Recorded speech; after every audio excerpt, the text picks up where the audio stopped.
Hello, everybody. Welcome, welcome, welcome. Welcome back to another lesson. We're a little later than normal today, mostly because people are doing construction in my apartment and they are destroying my place horribly. And I'm just sick and tired of it. But that's the reason I haven't been able to jump on here earlier. So let's get this lesson going. So, I don't only have a short lesson time today. I only have about like 30 minutes or so before they come back and start destroying my place again. So, how about we do a really cute, cool, simple lesson today that will involve filling up something with really cute animals. And I'm going to teach you guys how to draw animals with a beanbag shape. So, I'm going to show you guys a bunch of different ways that you guys can see the beanbag. Okay? So, we're going to take little blobbies like this. Little simple blobbies. And we're going to fill the whole remainder of the page with little animals based on them. I use them all the time for like pandas and red pandas and anything bear-like is really easy to draw like this because bears are just little tapered little thingies.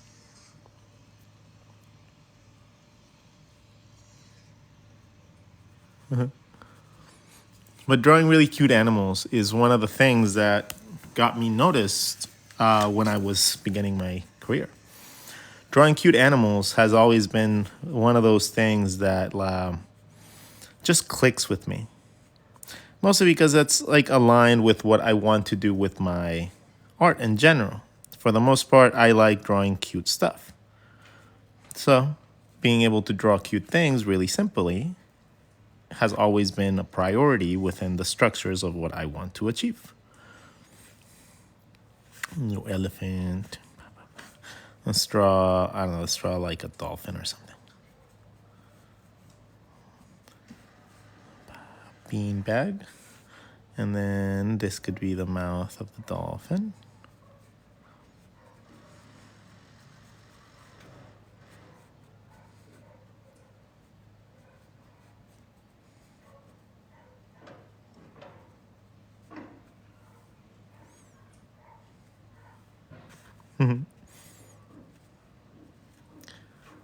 Let's draw the rest of them.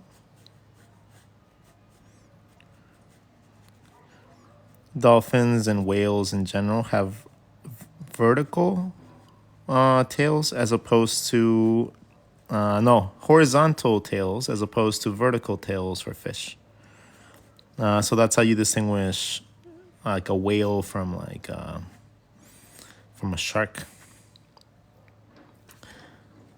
Even though I would still be terrified to run into any of them in the ocean.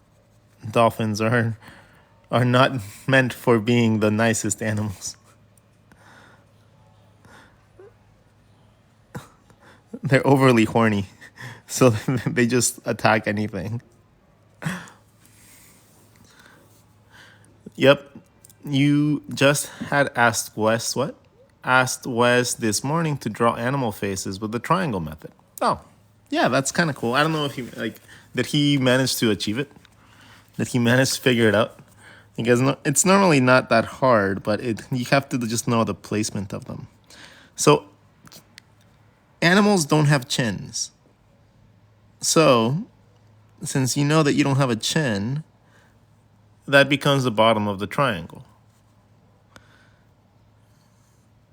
It simplifies the process a little bit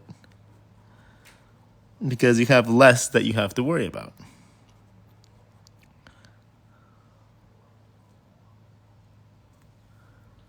And then when you have that, well, you gotta just give it ears or a nose or whatever you feel like, and you have yourself a little animal. So just draw a triangle and then draw a little beanbag in front, connect it, and now you have yourself a snout.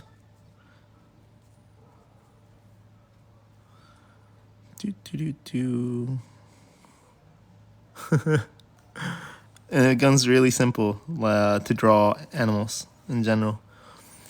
triangle in the midline, a beanbag in front, connect it, and now I have access to animal skulls.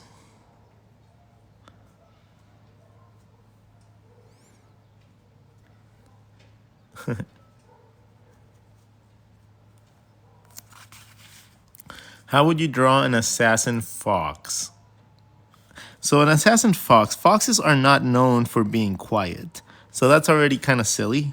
Like the actual concept of that being loud is kind of silent is kind of silly. So you could make it just an exaggerated version of that. So instead of it being like a silent assassin, you make him a loud assassin. You make him somebody that's like, I don't care if you hear me coming, you're gonna die. So that's, well, they have them for hunting and running and everything, you know, but have you ever heard a fox? They are not really quiet. They're like little horrid, like little squeak boxes. I really want to draw dragons. Yeah, dragons. Okay, let me draw a dragon for you. I'll draw a dragon. So dragons are interesting creatures because their skeletal systems are kind of that of like a dinosaur. So if you remember, if you can go in and reference dinosaur bones, you end up actually getting a good semblance as to how dinosaurs would actually be in general. Dinosaur bones have big eye sockets, big, gigantic eye, but it have tiny eyes inside of them. So that means that there's a bunch of membrane going around and eye socket to be filled in. So that means that there's a lot of deepness to this cavity. Okay? So that's what happens, and that's why the eyes look all like dark and mysterious, because they're sunken into the eye socket. This is the bone, and this is the soft tissue that just goes in there and normally textured so it doesn't look just like lines. Then from there you have your cheekbone that connects to the side of your mouth or your teeth. The teeth sometimes are serrated inside, inwards, sometimes they're not. And they hinge off the jaw like that. At the front, you have your nose cavity into whatever type of snout you want to give this guy. And then back here where the eyebrows would be, that is where your horns come out from.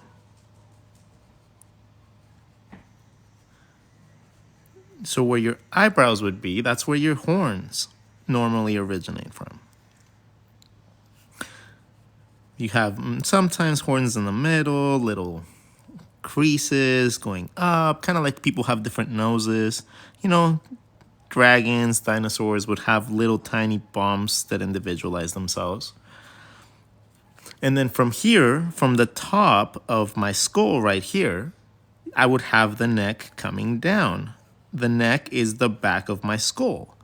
The spine is coming out of here. This is where my spinal column is. The spine defines the back of my head. I like to draw that spine coming out of the back of my skull so that I know that I have a bone there. Right? I just draw, it can be a guideline. I draw the actual structure so that I can make it into detail later. But having that there connected to the back of the skull, the part that doesn't move, the top part of the skull, the top part of the skull is the important part with these guys. Okay, not the bottom part. The bottom part can hinge and open and stuff like that. But that goes around the neck. Okay, that goes around it. So you need to draw the neck first, and then you draw your jaw. If you don't draw your neck first, you don't know how to open it around it. It's gonna throw you off horribly. Okay? So draw your neck first, find your connecting point with your neck, make it as thick as you want, and then you add your jaw connecting from the back where your ear would go, right behind your eye, where your ear would be.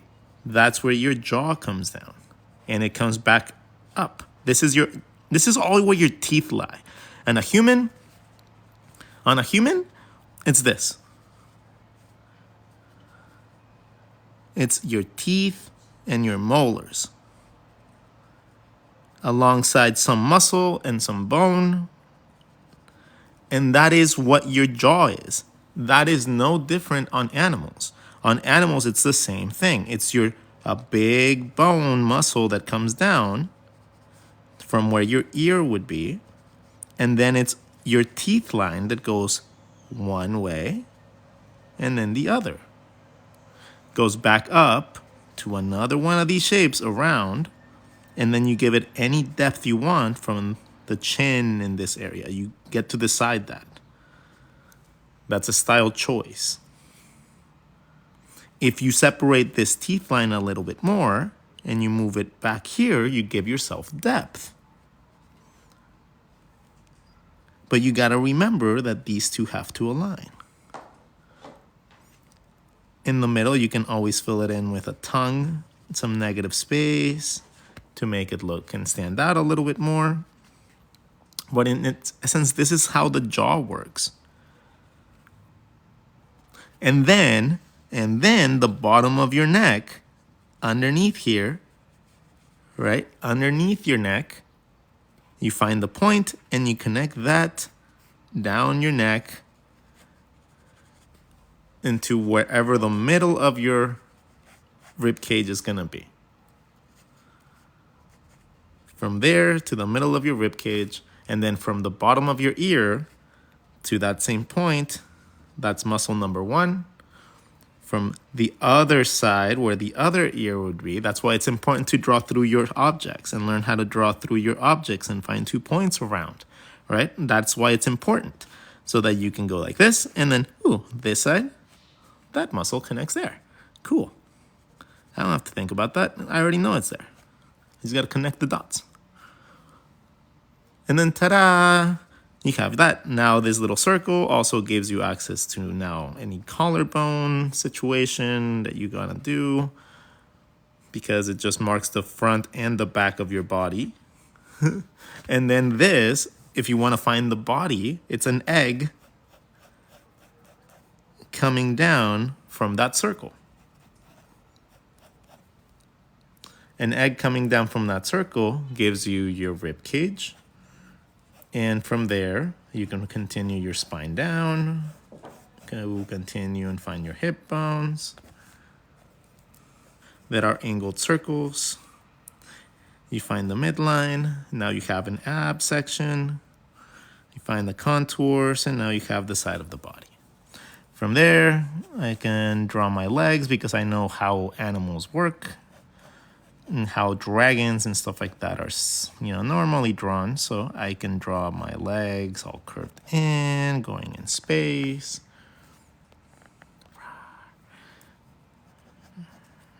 Because I just understand and have studied how those normal traits normally get done. So I have the ability to pose him and even make him do something silly like, "Can I have some teeth, sir?" At one point, you just becomes storytelling. At one point, it stops being difficult to draw the poses, and it just becomes, how can I tell a story okay? And then it becomes, how can I tell a story well? And then it becomes, how can I tell really, really good? Because now I have the abilities to do it. But that's essentially how it works.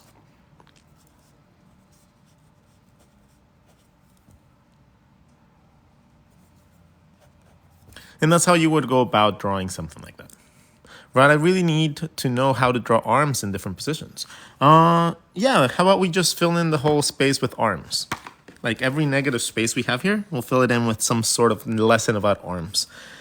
Arms in themselves are actually relatively easy to draw, but they're really hard to master. Okay, what does that mean?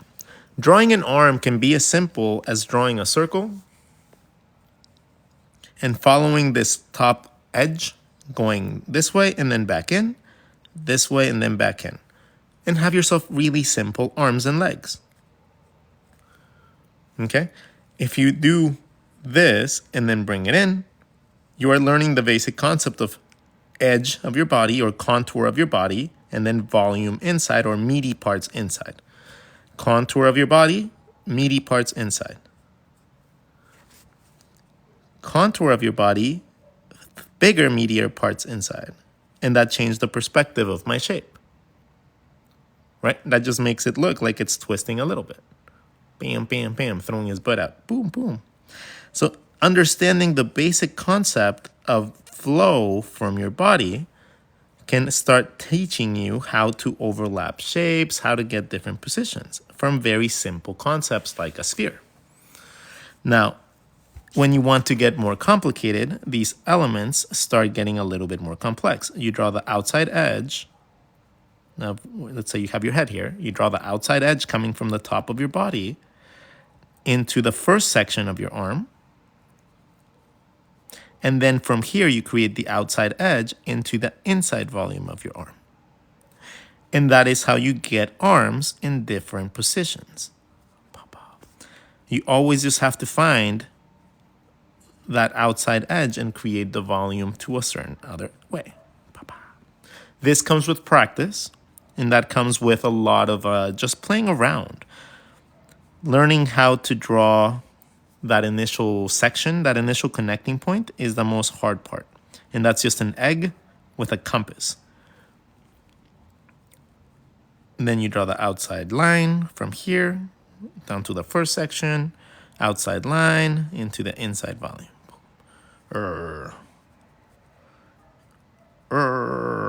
Look at me go, I am strong.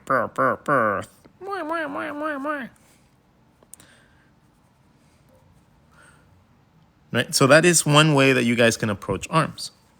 The other way to approach them is to find the connecting point like a noodle at the top of the rib cage. Right? This is your head. You find the noodle. You draw a noodle. And then you continue that noodle so you can draw your arms going around.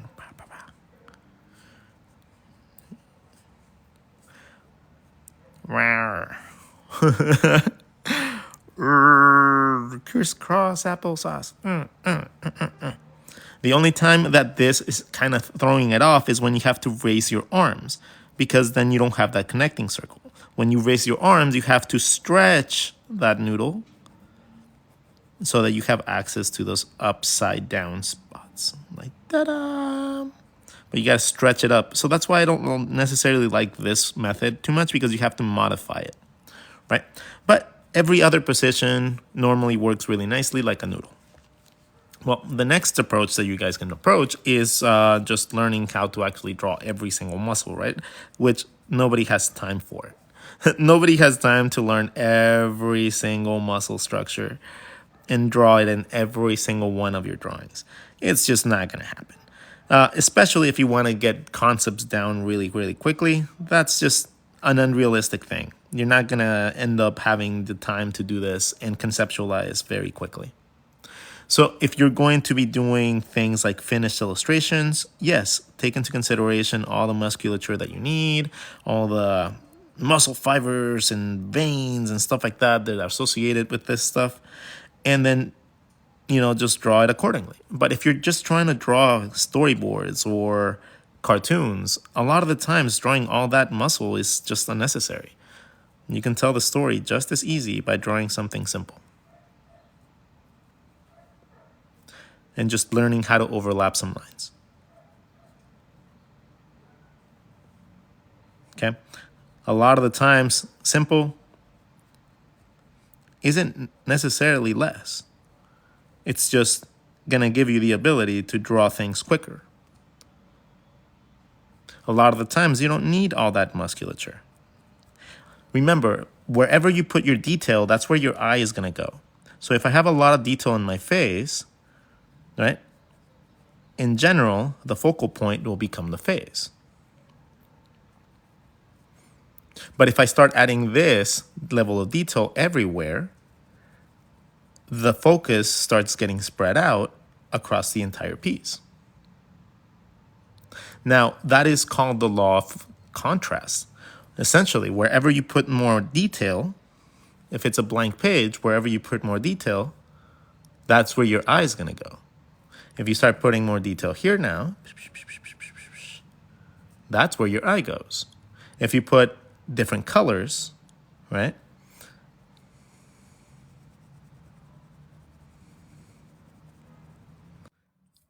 All of a sudden, this becomes the highlight because there's two equal sides, but one of them is broken.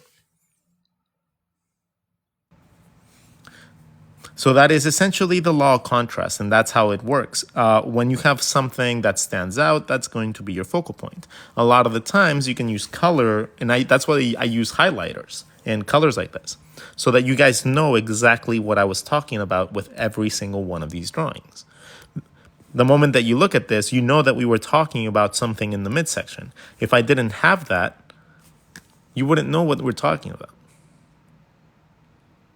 So understanding that just a minuscule amount of contrast can give you a very good indication as to what something needs for standing out is going to be really cool for your sketchbooks, at least.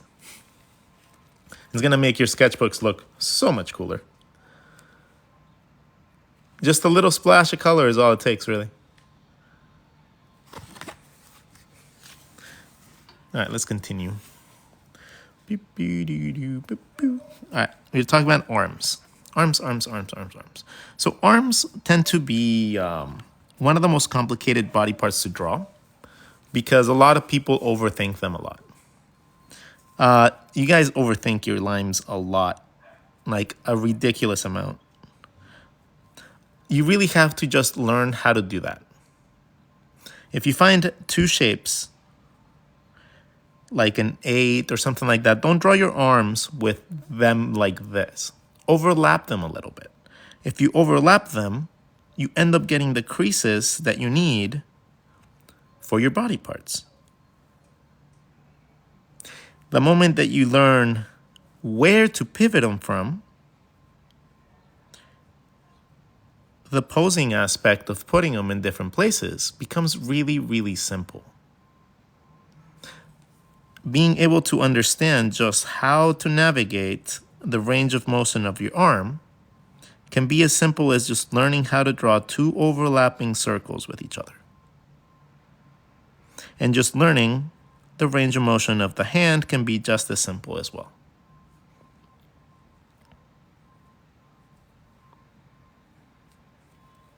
Learning how all these limits affect you when you're moving and creating different hand expressions is the reason why some people can actually draw very expressive hands, and some people are very relegated to just drawing what they got taught in a book.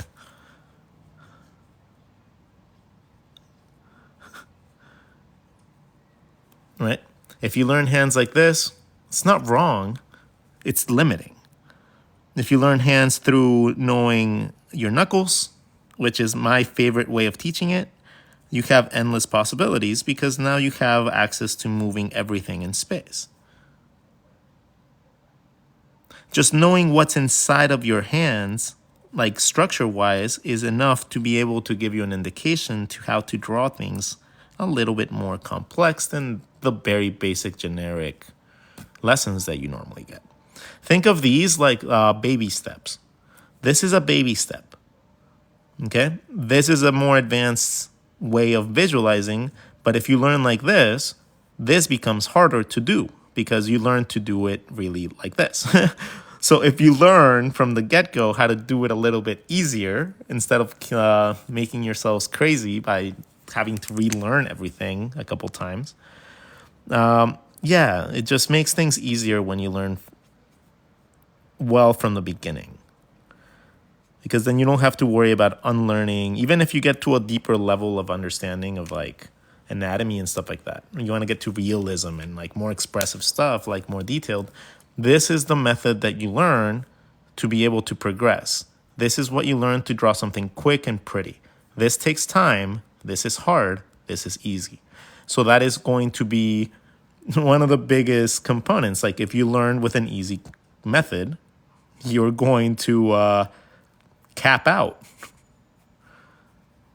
You're going to have a limit to where you can go because you are essentially choosing the quickness of your lessons or your learning because you just want it easy. And having it easy leaves you with quick results, but not very long lasting consequences. So that is something that you get to choose to be either or. You can be both. I don't know. I used to be a style guy because I thought that I could have enough salesmanship to be able to sell myself regardless of whatever I designed. So I was like, fuck it, quick. I just need to learn how to do it. And then I can progress with my salesman skill. I did that for 15 years. I did that for 15 years and I was successful. I was incredibly successful. I won awards. I won like contests, but I wasn't ever happy with my art. I really wasn't. I wasn't happy because I wasn't drawing based on my imagination. I was drawing based on what somebody else came up with.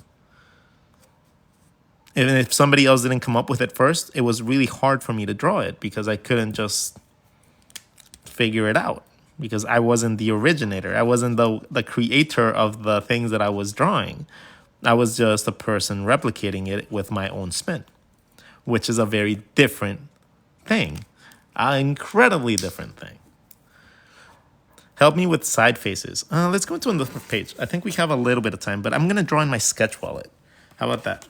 So since we don't have we're not going to have time to finish a whole new sketch page. We're not going to have time for that. But we do have time to draw in my sketch wallet. My sketch wallet is a wallet that holds all these things, like your cards and everything, but it also holds a sketchbook. Woo! So, yeah, it's like a cool little wallet. I hold Post-its in it. It's super cool. It has like all these compartments and stuff. It's well made. Like I tried to do like an embossing thing, so now like little inky stands out a little bit more. That's kind of cool. I love their character. But now we're going to draw on this one because we are done with that sketchbook for today. Second sketchbook, like second breakfast. Second sketchbook. This one's where I draw all my fun stuff. So you guys are going to be stuck seeing me draw a lot of really weird stuff. I like to take my sketchbook out most of the times. Just having that as like a container to like hold it. But the paper is not as thick. So you can't draw with markers or anything like that unless you have bleed sheets. Okay, so remember that. Let's see, side faces. You guys wanted side face help. So profiles, cool. So profiles are one of the most popular ways to draw faces. They're one of the most misunderstood too, because a lot of people, again, they base everything off style. And they end up drawing things in places where they're not supposed to because they don't acknowledge very basic human features. Like, I don't know, a nose, a mouth, the roundness of our faces, the act that we have like flat sections and round sections. We have things like cheekbones and the jaw structure. Right? We also have necks. And we have the back of the head. Oh my God, the back of the head. Nobody ever draws the back of the head. So nobody ever gives anybody a brain. Because that's what I call it, the brain pocket. The brain pocket is what gives you space for your brain. So when you're drawing your profiles, it doesn't matter what shape you use. It really doesn't. Whatever shape you want to use, go for it. But just keep these measurements into consideration, okay? You're going to have the majority of your head. Let's split this in half and then this in half again. So most of your head is going to be towards the front fourth of your face. So you're going to have... Shh. Pásale. So most of your features are going to fall in the first fourth, and they're going to fall into a category called the rule of thirds. Okay? Most of your features are going to fall within the middle third. So I know it seems crazy, right? Like all this space and then you're drawing all your features here. I know, my dears. I know. It's weird. It feels weird, but it actually works. Okay? It feels really weird, and it's going to take a while for you to understand that that is really how it's spaced. But that is a much more accurate depiction to how your head is structured than a lot of the things like this. This is a stylized version of this, but it's still within same parameters. Most of my face is within the first fourth. It's just slightly in perspective. The neck connects underneath the brain pocket, underneath the ear, at the same height as your nose. You're going to have the cap for your brain. Your brain goes in here. Okay? At the same height, so this second feature, the rule of thirds, is very important because of that. Because this encompasses all the hard shit that you need to learn. This middle section encompasses your eyes, your nose canal, your nose bridge, your cheekbones, your ears, your eyebrows, and your temples. All that stuff happens within that little middle section. And that's normally what defines a person's personality, characters, traits, and even race. So understanding this midsection is the key component to drawing portraits. Now, the rest of it is also important, of course. You need to understand the limitations of your mouth and how your mouth and your chin get affected by, girth and weight and like ethnicities and muscle structures and stuff like that. But that's also the reason why art is hard. Art was never, ever, ever an easy thing. It's never. It's literally seen like magic most of the time because a lot of people can't see this. They have, so if you have the ability to even remotely understand this, be even to like a super simplified way, like you're already in the upper echelon of creative people, right? So you can rest assured that you're doing good. First fourth, we divide it into 3. Again, these proportions can shift. If you want somebody that has more big eyes, draw this midsection bigger so that you have more space for your eyes. If you want a small mouth area, just draw it smaller. And if you want really big eyebrows, right? Like the eyebrows are going to be your biggest component in style too, because a lot of the times we need them to be floating. We need to know where they go. They go at the top of the second section, the top. That is normally where they go. But for style, we normally make them floating.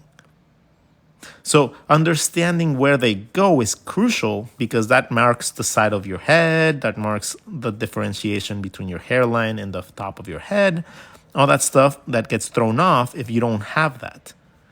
But all you need is that measurement knowledge. You just need to know that it goes there and then change it and put it wherever you want. But you know that measurement is there so you can continue on your path from learning how to connect the body.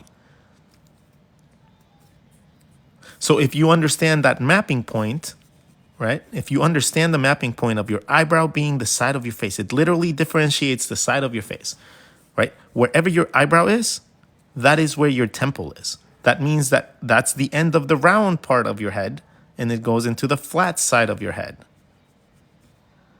Okay? That eyebrow is that key, and that's why having the ability to map that out from like a little triangle of the top of the front of your body. If you ever see any of my mapping videos, you'll understand how to draw a skull in like 2 seconds. That you can use how to draw everything. Go watch the RODGON method or the triangle theory that I have on YouTube. There's a whole video for this, and it's going to teach you guys like how to draw heads in any direction, not just profiles. But being able to draw it from a triangle is very, very important because the triangle is very easily malleable to different things. In like a second, you come up with a structure that you can use to very accurately depict where the body parts go without guessing. The eyes go right at the top of that triangle. This is the eyebrows. The rest of it has to be the eye sockets with the eyes in it. Let's give it a scar. This is your cheekbone. This is the edge of your mouth. So you just have to draw your nose inside that pocket or around this area. And you have that. The mouth connects from here to here. Negative space. And then your chin is at the bottom of this teardrop. So you can change the shape of it if you want to whatever you want. You can make the jaw structure be nice and subtle, or you can make it nice and strong. And the side of the head is literally dictated by the size of a circle coming from the top and splitting your ear in half. Oh, someone's talking about my nails. Yeah, my nails. I don't care about my nails at all. So you guys can just deal with it or go on to the next stream. I draw every day, and I literally get ink in my hands every single day, trying to teach you guys how to draw. If you have an issue with it, then I think there might be like a psychological issue with you where you can't like look at people like and not comment and keep to yourself. And I think that might be like a symptom of Tourette's. So you might want to go get that checked out.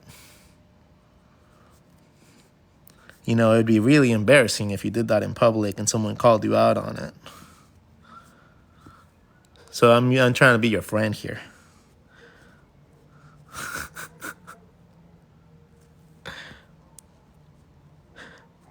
Normally people that have the time to go comment on somebody else's nails have way too much time on their hands. So you should probably focus more on drawing if you want to get better. And then commenting a little bit less on people's nails. But you should leave space on the sides of the RODGON method for your temples. Yeah, no. Here, let me show you. Let me show you how you come up with your temples. I'm going to draw a 3/4 view so you guys can see really easy, okay? The line is your midline. The triangle is going to decide a lot of the elements in your face. This triangle, if I make one side smaller and one side bigger, I have a 3/4 face. Ta-da! I already have my eyebrows. I already have my nose. If I connect these lines, I have my front part of my face. I can follow the triangle lines down to come up with my chin. I can even use that line as my teeth line so I can know where my negative space is going to be. And then from the bottom of the cheek up and over, I can decide how big the rest of my head is by drawing a circle that connects from here and here. If I want this to be a little bit more cartoony, I can make this smaller and make this a different style. I can make it bigger and give it a more realistic look. So it's my style choice and preference that's going to dictate how I decide that. And then whatever I choose, if you split this in half, you can draw the ear, which gives you your chin, which gives you the connecting points for your jaw. Later on, there's more advanced versions of this that give you a butterfly, that gives you the little indentations. But that's more advanced, and I'd rather not clog you guys up with a bunch of information right off the bat because you guys will be oversaturated and then you guys will skip steps. Draw a Chad jaw face. Cool. All right, so with that, we would start with our midline. We draw a triangle. Let's give it a little, like, tiny nose because you want to put most of the focus on the chin. That triangle is going to give us 2 guidelines going down that we can make as wide as we need to make a nice, big, sturdy jaw. Wow. Then from there, we're going to make a Giga Chad, so we got to give him like the Zoolander look. So one eyebrow is going to go up and around and come back. The other eyebrow is going to be down, come around, come back. So now I have one eyebrow down, one eyebrow up. From here, I'm going to draw a circle that touches the bottom of my cheek, that side of my eye or my eyebrow, and that's going to be the width of my head. I can do and replicate this shape at both sides if I want to, but normally I just curve it up and around, coming back. I can focus on finding the other side so I can focus where my ear is going to be. But I don't normally do that. But it's an easy way to be able to connect both so that you can know where your jaw is going to connect. Right? That's an easy way to go about it. Just find the circle on both sides, split it in half, and connect the bottom part of the ear. Cool. From there, I can make the jaw stronger too by just widening it up. And then my mouth is going to just go around my mouth line from one point to the other. And I just have to give it whatever facial expression I want to give it. Cheekbones, maybe make them a little bit more enhanced. And my eyes go right at the top of that triangle. That's going to be the midpoint of my eye. Ta-da! Giga Chads wear hats that go around your head, go up, and they go around again. It's going to have some sideburns and maybe an earring.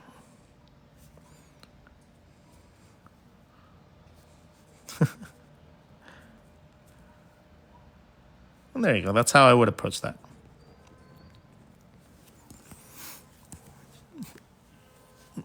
That's how I would use that method to come up with that.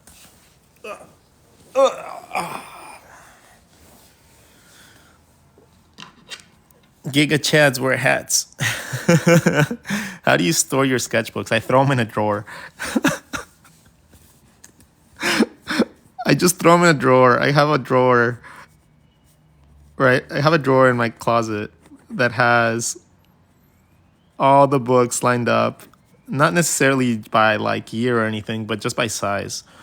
And then they're just stored. There's like 50 of them in there.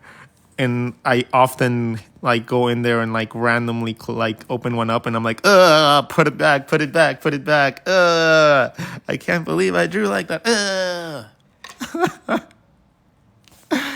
Can you show us crouches? Crouches? What's a crouch?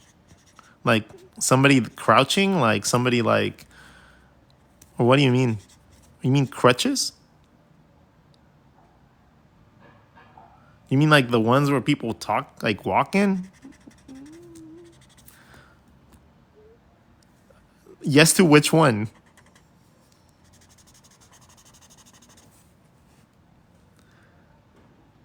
Are you comfortable sharing your old art? Yeah, I know I share it all the time.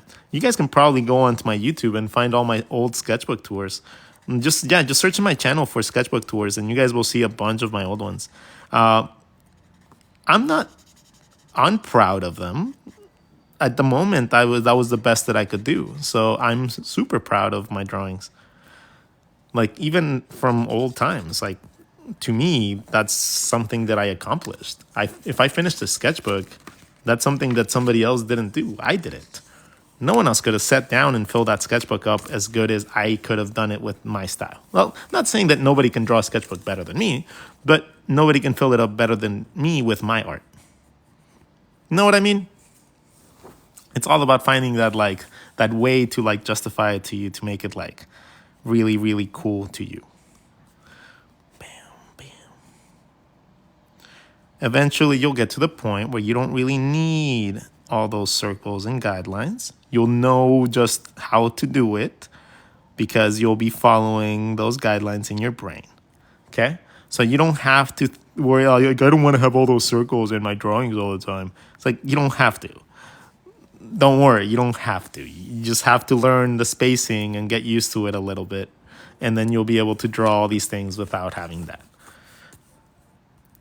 Are you familiar with the Azaro head? No, I don't know what an Azaro head is. How long did it take you? How long did it take me to what? To learn how to draw this? Well, I originated, I came up with this.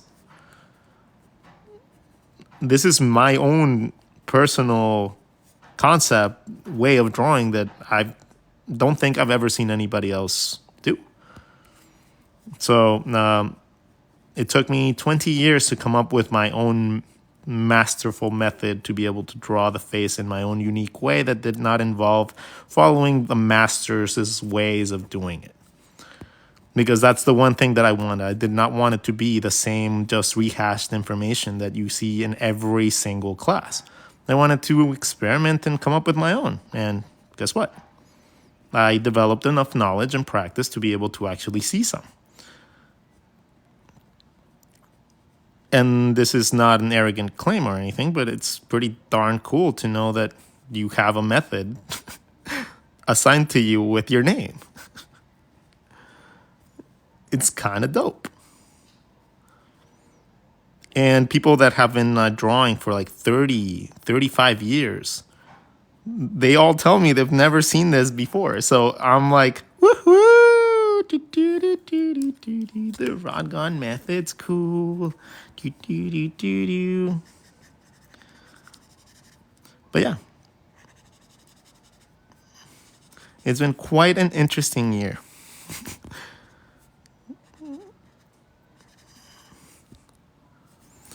Draw a guy without the guidelines. Without them? Yeah, you got it. I was also a caricature artist for about, I've been a caricature artist for about 20 years. So understanding how to draw the human face without guidelines is not a problem to me.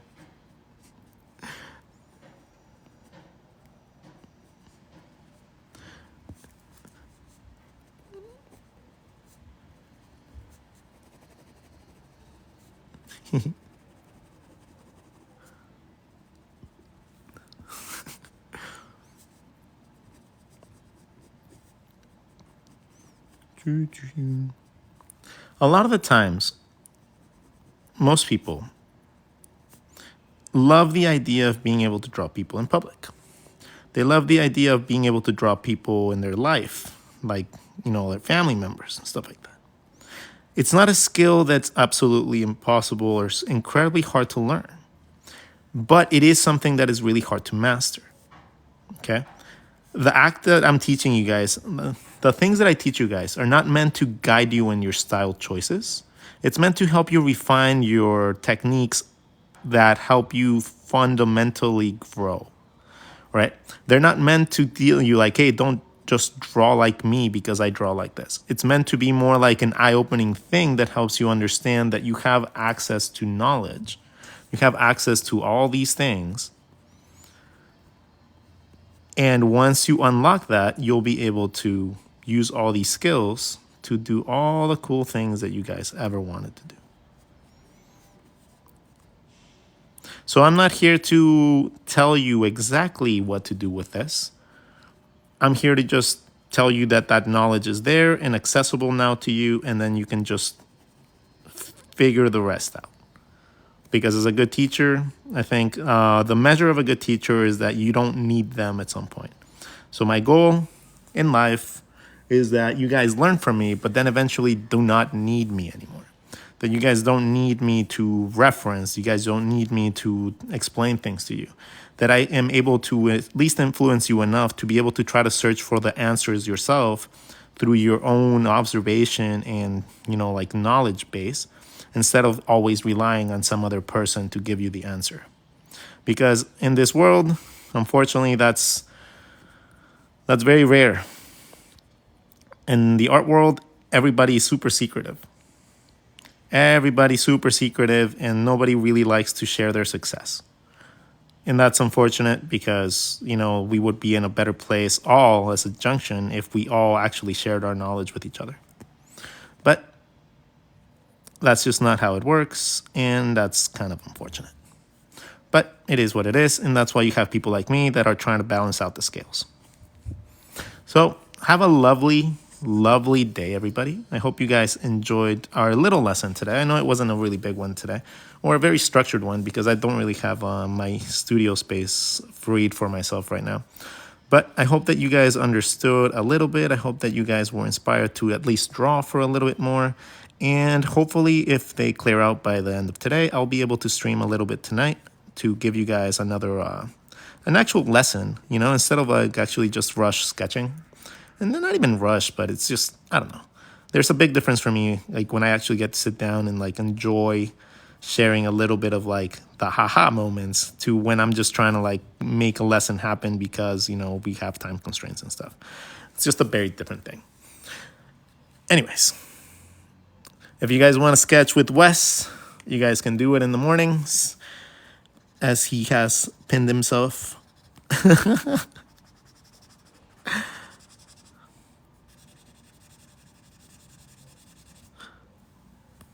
Tonight would be cool. I have work all day tomorrow.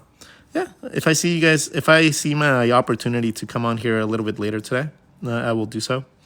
It is Thursday. I was supposed to have like a sketch session with this really cool artist chick from Spain. So I'm going to see if I can actually like accommodate that, but it might be a little bit too late for her already. I forgot to confirm, and well, you know how things are in this day and age. You forget to confirm, it just doesn't happen. So I just got to make sure that I didn't like piss her off either because I totally forgot to like respond. I've been dealing with a lot of shit today. Anyways, the pen is just a simple Bic. Bic pen. The sketchbooks are lovely Sketch Wallet and Illo sketchbooks. And the markers have been Illo and just a simple highlighter from Staples. So nothing special, except for the Illos. These are kind of cool. They're very comparable to Copics, honestly. I really, really enjoy them. And they're like a third of the price. Just tell them RODGON sent you and they'll give you an extra discount. They love me there. Anyways, talk to you guys later. Hope you guys enjoyed something. And see you guys later today for another lesson, all right? Toodle-doo, motherfuckers.